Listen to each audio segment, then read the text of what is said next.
Hello everyone, welcome back to my channel Diksha's BTech Life.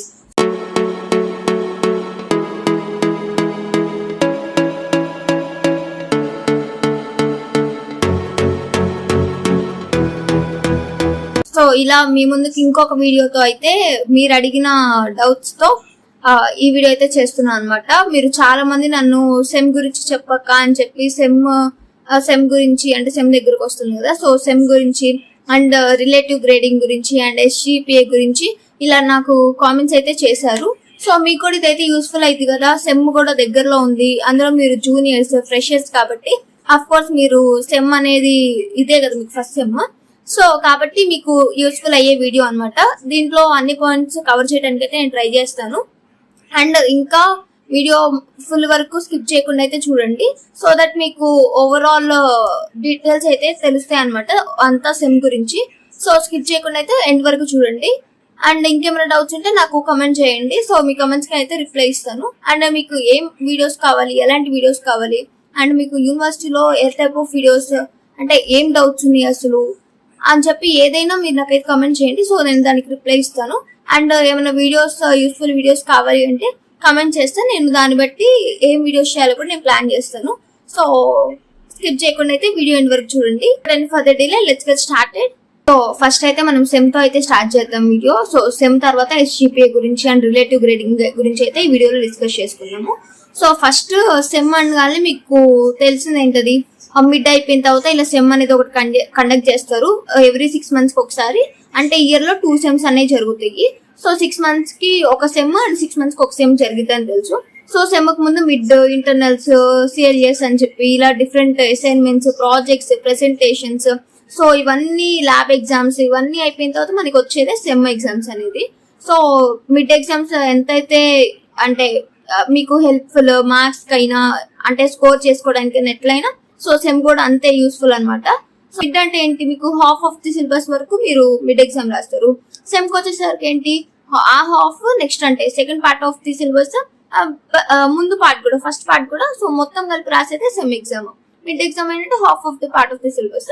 So sem అంటే both part 1 and part 2 అన్నట్టు. So sem mid రాస్తారు, mid తర్వాత ఎన్ని exams అయిపోయిన తర్వాత వచ్చేది సెమ్ ఎగ్జామ్. మీ అందరికి తెలిసిందే, ముందు సెమ్ ఎగ్జామ్ రాయాలంటే మనకి కంపల్సరీ 75% ఆఫ్ అటెండెన్స్ అనేది ఉండాలి ప్రతి సబ్జెక్ట్ కి. సో మీకు కనుక 75% ఆఫ్ అటెండెన్స్ కనుక తక్కువ ఉంటే మీరు సెమ్ రాయడానికి ఎలిజిబుల్ కాదు. సో కాబట్టి ఏదైతే అటెండెన్స్ కనుక తక్కువ ఉండితో 75 కన్నా ఆ సబ్జెక్ట్ మీరు next year and next sem లో రాసుకోవాల్సి ఉంటుంది. కాబట్టి అటెండెన్స్ కూడా మ్యాండేటరీ సెమ్ రాయాలి అంటే. సో సెమ్ అనేది మనకి 50 marks కి అయితే ఉండిద్ది అనమాట. సో మొత్తం కలిపితే 100 అవుట్ ఆఫ్ 100 కి తీస్తారు. సో 50 marks కి అయితే కండక్ట్ చేస్తారు సెమ్ అనేది. ఈ 50 marks కి మీకు పేపర్ ఉండిద్ది. ఆ 50 marks మళ్ళీ కన్వర్షన్ కూడా ఉంటుంది. మీకు 50 marks కి సెమ్ పేపర్ పెట్టినా కానీ సెమ్ మార్క్స్ 50 marks ఏం కన్సిడర్ చేయరు, దాన్ని 30కో ఎంతకో కన్వర్ట్ చేసుకుంటారు. సో మీరు రాసేది ఏ CLS అయినా, అది ఏదైనా కానీ CLS అయినా లేకపోతే అసైన్మెంట్స్ అయినా, మీకు 10 కి పెట్టారు అసైన్మెంట్ 10 or 15 కి, అది 5కో or 10కో కన్వర్ట్ చేసుకుంటారు. అండ్ CLS మీకు 3 to 4 CLS పెడతారు మిడ్ అంటే మిడ్ కి సెమ్ కి మధ్యలో. సో ఇవి కూడా ఒక్కొక్క CLS 10 to 15 marks పెడితే మళ్ళీ అది కూడా 5కో 10కో కన్వర్ట్ చేసుకుంటారు. అలానే అసైన్మెంట్స్ కూడా అన్ని కన్వర్షన్స్ అనేసి ఉంటాయి. సో ఇలా అన్ని కన్వర్షన్స్ సెమ్, మిడ్ ఇంకా అవన్నీ కన్వర్ట్ చేసుకుంటే మీకు మొత్తం 100కి వస్తాయి అనమాట. అంటే మీకు ప్రెసెంటేషన్స్ ఇస్తారు, CLS రాస్తారు. CLS అంటే ఏం లేదు, కంటిన్యూస్ లెర్నింగ్ అసెస్మెంట్ అన్నట్టు. ఇదేంటంటే అంటే కొన్ని ఒక్కొక్క యూనివర్సిటీలో ఒక్కొక్కలాగా చెప్తారు అనమాట. కొంతమంది CLS అంటారు. CLS అంటే ఏం లేదు, సింపుల్ కొన్ని టెస్ట్ లాగా మీకు ఎలా ఉంది అసలు ఎలా చదువుతున్నారు అన్నట్లు, కొన్ని స్లిప్ టెస్ట్ టైప్ అన్నట్టు. ఒక్కొక్క CLS 10 marks 15 marks అలా పెడతారు. మిడ్ కి సెమ్ కి మధ్యలో ఈ CLS అనేది కండక్ట్ చేస్తారు. సో ఏ CLS పెట్టినా ఎన్ని మార్క్స్ పెట్టినా మీకు కన్వర్షన్స్ అనేవి ఉంటాయి. సో ఇలా 3 CLS దాకా పెడతారు. మీకు CLS, ప్రెసెంటేషన్స్, ప్రాజెక్ట్స్ ఏదో ఒకటి ఇస్తారు. అండ్ ల్యాబ్ రికార్డ్స్ రాస్తారు. సో ఇవన్నిటి మార్క్స్ మీద నెక్స్ట్ మిడ్ ఎగ్జామ్స్ రాస్తారు. So mid marks, sem marks ఇవన్నీ తీసేసి మీకు 100కి ప్రతి సబ్జెక్ట్ 100కి కన్వర్ట్ అయితే చేస్తారు. సో అలా మీకు ప్రతి సెమ్ అనేది 100కి కన్వర్ట్ అయిపోయింది అన్ని యాడ్ చేసి. అంటే ప్రతి సబ్జెక్ట్ లో ఇవన్నీ ఉంటాయి కాబట్టి అన్నిటిని కన్వర్షన్ చేసేసి అవుట్ ఆఫ్ 100 లాగా ఉంటుంది ప్రతి సబ్జెక్ట్. సెమ్ లో మార్క్స్ రావాలి అంటే ఓన్లీ సెమ్ లో మార్క్స్ వస్తే సరిపోదు. అండ్ నీకు ఇంటర్నల్స్ అంటే ఏంటి, సిఎల్ఏస్ ఇలా ప్రెసెంటేషన్స్ అప్పుడు ఆర్ అసైన్మెంట్స్ ఏమైనా పెట్టినప్పుడు అసైన్మెంట్స్ గూగుల్ ఫామ్ లో సబ్మిట్ చేస్తారు కదా.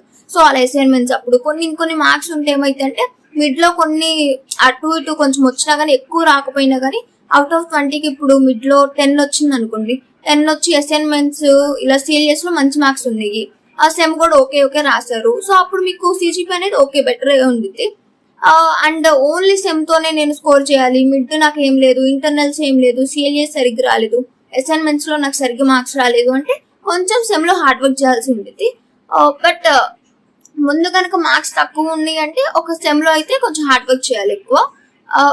కానీ ముందే మీకు కనుక మిడ్ లో ఇంటర్నల్స్ లో కనుక ఎక్కువ మార్క్స్ కొంచెం కనుక ఉండుంటే ఓకే, మినిమం స్కోర్ అనేది ఉండుంటే మీకు సెమ్ లో కొంచెం తగ్గినా కానీ మార్క్స్ కవర్ అయిపోయింది. సో ఓవరాల్ గా సిజిపిఏ మంచిగా ఉండిద్ది అనమాట.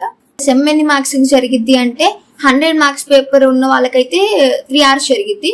సో 50 మార్క్స్ ఉన్న వాళ్ళకైతే 2 hours జరిగిద్ది.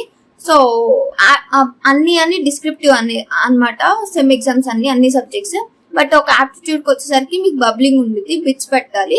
సో బిట్స్ అనేవి అన్ని ఇంకా బబ్లింగ్ చేస్తారు, ఆప్టిట్యూడ్ ఒకటి, మిగతా అన్ని ఇంకా బిట్స్ అనేది ఏమి ఉండదు, అన్ని లాంగ్ ఆన్సర్ క్వశ్చన్స్. సో అలానే ఉంటుంది ప్యాటర్న్. అండ్ సెమ్ కి ఎలా ప్రిపేర్ అవ్వాలి అంటే మీకు ఇక్కడ లైబ్రరీ అవైలబుల్ గా ఉంది. లైబ్రరీలో ఏమైనా బుక్స్ మీకు మ్యామ్ రికమెండెడ్, మీ సార్ ఆర్ మ్యామ్ రికమెండ్ చేస్తారు కదా, ఈ సబ్జెక్ట్ కి బుక్స్ యూజ్ చేయండి అంటే ప్రిఫర్ చేయండి అని చెప్పి. సో అలా అయినా మీరు లైబ్రరీ నుంచి బుక్ తెచ్చుకొని ఇంత టైం అని చెప్పి అలా అయినా లైబ్రరీస్ నుంచి అలా అయినా ప్రిపేర్ అవ్వచ్చు. ఆర్ పీపీటీస్ మీకు మ్యామ్ సార్ పీపీటీ షేర్ చేస్తారు కదా కంపల్సరీగా గూగుల్ క్లాస్ రూమ్ లో. సో పీపీటీస్ మోస్ట్లీ పీపీటీసే, లైబ్రరీ అనేది సెకండ్ ఆప్షన్, అంటే అది కూడా చదవచ్చు అనమాట. బట్ పీపీటీస్ అనేవి అంటే పర్ఫెక్ట్ గా చదువుకుంటే తర్వాత నెక్స్ట్ లైబ్రరీస్ వెళ్ళొచ్చు అనమాట, లైబ్రరీ బుక్స్ ప్రిఫర్ చేయొచ్చు. సో ఫస్ట్ అయితే పీపీటీస్ అండ్ మీకు కొన్ని అసైన్మెంట్స్ పెడతా ఉంటారు, ఏదో ఒక అసైన్మెంట్స్. సో సబ్మిషన్స్ ఉంటాయి. సో అసైన్మెంట్స్ క్వశ్చన్స్ ఒకసారి ఓపెన్ చేసి ఆన్సర్ చూసుకోవడము, ఒకసారి ఎలా ఇచ్చారని చెప్పి అవి చూసుకోవడము, PPTs, assignments, practice problems and previous year question papers. So ఇలా అన్ని చూసుకుంటే మీకు ఒక ఐడియా వచ్చింది అనమాట, ఆ ప్యాటర్న్ ఎలా ఉంది and A type of questions అడుగుతున్నారు అని చెప్పి. సో ఇంకా ఏమైనా డౌట్ ఉంటే యూట్యూబ్ లెక్చర్స్ వినొచ్చు మీరు. యూట్యూబ్ లో పర్టికులర్ ఛానల్స్ అని అయితే చెప్పను, కానీ మీకు ఏదో ఒకటి, ఇప్పుడు మీకు ఈ సబ్జెక్ట్ తెలియదు, ఏం యూట్యూబ్ ఛానల్ ప్రిఫర్ చేయాలో తెలియదు. సో అప్పుడేమో వెళ్ళి జస్ట్ ఏదో ఒకటి మీకు కావాల్సిన కాన్సెప్ట్ టైప్ చేసి సర్చ్ చేసినా వచ్చేసింది. ఏదో ఒక వీడియోస్ కనిపిస్తే మీకు నచ్చిన వీడియో మీరు వినొచ్చు. ఆర్ లేకపోతే పర్టికులర్ ఛానల్ అయితే నేను చెప్పలేను. లేకపోతే ఇప్పుడు మీకు సి లాంగ్వేజ్ కాబట్టి సో సి లాంగ్వేజ్ కాన్సెప్ట్స్ అన్ని ఒకటి ఏదో ఒక యూట్యూబ్ ఛానల్స్. సో అలా ఏదో ఒక యూట్యూబ్ ఛానల్కి వెళ్ళి మీకు నచ్చితే అలా ఫాలో అయిపోవటమే అంతే. అండ్ నెక్స్ట్ మీకు మిడ్ అనేది మిడ్ కి పాస్ ఫెయిల్ అనేది చెప్పి అలా ఏం లేదు కదా. అంటే మిడ్ కి ఎన్ని మార్క్స్ వచ్చినా కానీ మిడ్ 20కి 25 పెట్టారనుకోండి, మీకు 8, 6, 2 మార్క్స్ వచ్చినా కానీ మీకు అసలు పాస్ మార్క్ ఫెయిల్, మీరు పాస్ అయ్యావు ఫెయిల్ అయ్యావు అని చెప్పి అట్లాంటిది ఏం లేదు. నీకు వచ్చినవి అంతవరకే, నీకు మిడ్ లో ఎంత వచ్చినాయి ఇంటర్నల్స్ అవన్నీ కలిపి సెమ్ లో యాడ్ అవుతాయి, అంతవరకే. పాస్ ఫెయిల్ అనేది ఏమి ఉండదు. బట్ సెమ్ కి వచ్చేసరికి మీకు కనుక మంచి స్కోర్ కనుక ఉండకపోతే మీరు సెమ్ ఫెయిల్ అయ్యే ఛాన్స్ కూడా ఉంటుంది. సో ఇది సెమ్ కి పాస్ మార్క్ ఎంతక్క అంటే ఇది మొత్తం 100 కదా కన్వర్ట్ చేసేది. అంటే మీరు రాసిన CLAs, sem exam, mid exam, internals, presentations, projects, lab exams, so ఇలా ఇవన్నీ కన్వర్షన్ చేసిన తర్వాత మీకు 100కి అయితే వస్తుంది అనమాట. సో ఈ 100కి 36 అనేది పాస్ మార్క్ యాక్చువల్ గా. బట్ ఇది ఎలా అంటే 100కి 100 ఎవరికి ఏం రాదు కదా, స్కోర్ చేయరు కదా. సో అప్పుడు ఇది రిలేటివ్ గ్రేడింగ్ కదా, మనకి సెమ్ సిజిపి అంటే గ్రేడ్ అనేది ఇచ్చేది. కాబట్టి రిలేటివ్ గ్రేడింగ్ అంటే ఏంటంటే పర్టికులర్ మార్క్స్ అనేది ఏమి ఉండదు, అంటే ఇంత మార్క్స్ కే నీకు పాస్ అవుతావు, ఇంత మార్క్స్ కే ఫెయిల్ అవుతావు అనేది ఫిక్స్డ్ ఉండదు. రిలేటివ్ గ్రేడింగ్ ఏంటంటే ఇది మీ క్లాస్ లో ఎవరైతే హైయెస్ట్ స్కోర్ ఏదైతే వచ్చిందో, ఏదైతే మార్క్ వచ్చిందో దాని నుంచి మీకు కంపారిజన్ చేసి మీకు తీస్తారు ఈ గ్రేడింగ్ అనేది. సో అలా సెక్షన్ టు సెక్షన్ చేసి అలా మీకు రిలేటివ్ గ్రేడింగ్ అయితే ఇస్తారనమాట. సో ఫిక్స్డ్ మార్క్ అనేది ఏముండదు, హైయెస్ట్ స్కోర్ ఏదైతే వచ్చిందో దాని నుంచి వచ్చేదే ఈ అదే ఎస్జిపి ఆర్ సిజిపిఏ ఈ గ్రేడింగ్ స్కోర్ అనేది. సో అలా ఫిక్స్డ్ అయితే ఉండదు, సెమ్ పాస్ మార్క్ అనేది ఫిక్స్డ్ ఏమి ఉండదు. అండ్ ఇప్పుడు ఒకవేళ సపోజ్ 100కి 36 పాస్ మార్క్ అనుకుందాం సెమ్ లో. ఇప్పుడు మీకు 36 ఆల్రెడీ సిఎల్ఏస్, అంటే మీరు ఏదో సిఎల్ఏస్ రాస్తారు కదా, అసైన్మెంట్స్ ఏదో ఒకటి సో ఇలా సిఎల్ఏస్ లో అండ్ మీకు ప్రెజెంటేషన్స్ లో మొత్తం మీకు ఇంటర్నల్ స్కోర్ అనేది 36 ఉంది అనుకుందాం. 50కో ఎలానో 36 ఆల్రెడీ ఉంది మీకు. 36 మీకు 100 కూడా నేను 36 అనే చెప్పాను. సో 36 ఉంది కదా, ఇంకా నేను ఎక్స్టర్నల్ ల్యాబ్ ఎగ్జామ్ రాయకపోయిన ప్రాబ్లం లేదు, ఆర్ సెమ్ ఎగ్జామ్ రాయకపోయిన ప్రాబ్లం లేదు అని చెప్పి అనుకుంటే మళ్ళీ కుదరదు అనమాట. ఎందుకంటే ఇది అలా రాయకపోయినా ఫెయిల్ అయిపోతారు. ఎందుకంటే సెమ్ అనేది ఖచ్చితంగా కదా, మ్యాండేటరీ కదా, రాయాల్సిందే కదా. అది ఎన్ని మార్క్స్ ఉన్నా ఇంటర్నల్స్ లో సెమ్ రాయకుండా ఉంటే ఎట్లా? సో సెమ్ అనేది ఖచ్చితంగా రాయాలి. మీకు ఎన్ని మార్క్స్ ఉన్నా కానీ సో సెమ్ అనేది అటెండ్ అవ్వాలి. అండ్ ల్యాబ్ ఎగ్జామ్స్ పెడతారు మీకు ఎక్స్టర్నల్స్ ప్రతి సబ్జెక్ట్.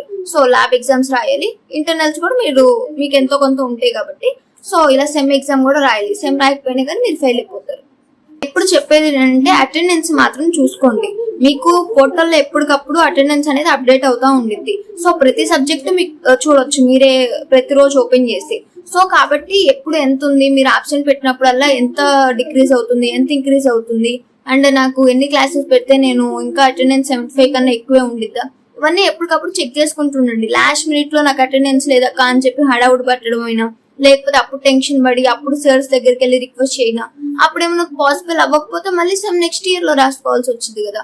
సో అప్పుడు మీకే మళ్ళీ బర్డెన్ అయిపోయింది. నెక్స్ట్ ఇయర్ మళ్ళీ సబ్జెక్ట్ తీసుకెళ్లి క్యారీ ఆన్ చేసుకొని నెక్స్ట్ సెమ్ లో రాయాలి అంటే.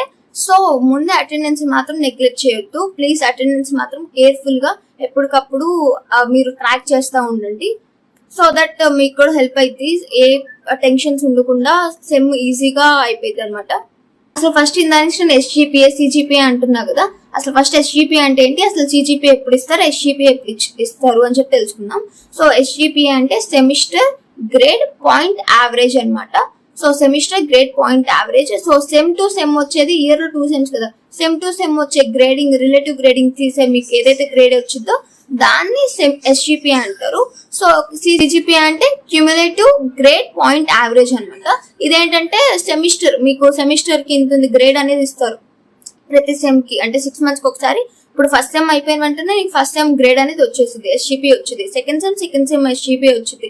సో సిజిపిఏ అంటే ఏంటంటే క్యూములేటివ్ గ్రేడ్ పాయింట్ యావరేజ్ అని చెప్పా కదా. అంటే ఈ 2 semester, first sem second sem the రెండింటిని సెమిస్టర్స్ బై 2 చేస్తే, యాడ్ చేసి బై 2 చేస్తే వచ్చేదే మీకు ఫస్ట్ ఇయర్ మొత్తంకి వచ్చే సిజిపిఏ అనమాట. So first sem plus second sem by 2 చేస్తే మీకు ఫస్ట్ సెమ్ సిజిపిఏ అనేది వచ్చింది. సో ఫస్ట్ సెమ్ ఎస్జీపీఏ వేరు, సెకండ్ సెమ్ ఎస్జీపీఏ వేరు, ఫస్ట్ ఇయర్ సిజిపిఏ వేరు. సో ఇలా ఎస్జీపీఏ సిజిపిఏ అనేది. సో ఇది గైస్ మీరు అడిగిన సే గురించి, సిజిపిఏ గురించి అండ్ ఇలా అయితే నేనైతే డీటెయిల్ గా ఎక్స్ప్లెయిన్ చేశాను అనుకుంటున్నాను. అండ్ మీకు ఇంకేమైనా డౌట్స్ ఉంటే నాకైతే కమెంట్ చేయండి. సో మీ కమెంట్స్ కి అయితే నేను రిప్లై ఇస్తాను ఖచ్చితంగా. అండ్ మీకు ఇంకా ఏం డౌట్స్ ఉన్నాయి అసలు అని చెప్పి నాకు చెప్తే దాన్ని బట్టి నేను వీడియోస్ అయితే చేస్తాను.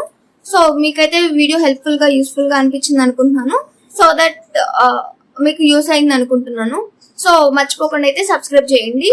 సో చాలా మంది వరకు చూసి వెళ్ళిపోకుండా యూస్ఫుల్ మీకోసమే కాబట్టి, మీకు హెల్ప్ఫుల్ అయ్యే వీడియో కాబట్టి సబ్స్క్రైబ్ చేస్తే నాకు కూడా అండ్ ఎంకరేజింగ్ గా ఉంటుంది. సో ఇంకా వీడియోస్ చేయడానికి మీకేమైనా, ఇంకా మీకు ఎడ్యుకేషన్ రిలేటెడ్, అకాడమిక్ రిలేటెడ్ ఏదైనా చేయడానికైనా నాకు మోటివేషన్ లాగా ఉంటుంది. సో సబ్స్క్రైబ్ చేయడం అయితే మర్చిపోవద్దు. అండ్ మీ ఫ్రెండ్స్ కూడా ఎవరికైనా సెమ్ గురించి ఆర్ ఇంకా నేను ఛానల్లో మిడ్ గురించి కూడా, మీకు ఆ మిడ్ వీడియో కూడా చూస్తే ఏమన్నా కొన్ని 1 or 2 పాయింట్స్ ఏదో ఒకటి హెల్ప్ అవ్వచ్చు. అక్కడ కూడా మిడ్ గురించి మొత్తం చెప్పాను, ఎలా ప్రిపేర్ అవ్వాలి, ఎన్ని అవర్స్ ఉంటాయి మొత్తం అది కూడా చెప్పాను. సో ఒకసారి వెళ్ళి అది కూడా చెక్ చేయండి. మిడ్ ఎగ్జామ్ గురించి కూడా ఏమన్నా హెల్ప్ అవ్వచ్చు. సో ఈ వీడియోలో అయితే అదే ఇంకా అన్ని డిస్కస్ చేసా అనుకుంటున్నాను. సో ఇంకేం డౌట్స్ ఉంటే అయితే కామెంట్ చేయండి. అండ్ నేను ఇచ్చే టిప్ ఏంటంటే ఈ సెమ్కి మంచిగా ప్రిపేర్ అవ్వండి. బట్ ఏ టెన్షన్ పెట్టుకోవద్దు, స్ట్రెస్ అలా. మీరు ప్రిపేర్ అయ్యి వెళ్ళండి. ఏదో ఒకటి వచ్చింది రాయండి, కోడ్ అలా నేర్చుకోండి, ప్రీవియస్ ఇయర్ క్వశ్చన్స్, పీపీటీస్, అన్ని assignments, practice problems, YouTube lectures వింటారు. సో అలా మొత్తం మీరైతే బ్రీఫ్ గా నేర్చుకొని వెళ్తారు. అక్కడ మీకు రాలేదు అన్నా కానీ టెన్షన్ పడిపోయి ఏడ్ చేసి అసలు అట్లయితే చేయొద్దు. జస్ట్ మీకు వచ్చింది ఏదో ఒకటి రాసేసి, రానిది కూడా ఏదో ఒకటి కొంచెం దానికి సిమిలర్ గా ఏదో ఒకటి కొంచెం 1 or 2 times క్వశ్చన్ చదివి అలా రాసి అయితే రండి. క్వశ్చన్స్ అయితే వదిలేసి రావద్దు. దానివల్ల నీకు 1 or 2 మార్క్స్ అయినా ఇస్తారు కదా, అట్లీస్ట్. వదిలేసి వస్తే అట్లా 1 or 2 కూడా రాదు కాబట్టి సో సెమ్ అయితే మంచిగా ప్రిపేర్ అవ్వండి, ఎట్లాంటి టెన్షన్స్ లేకుండా. So that's all for this video. Hope you guys like this video. Please don't forget to like, share and subscribe. Thanks for watching.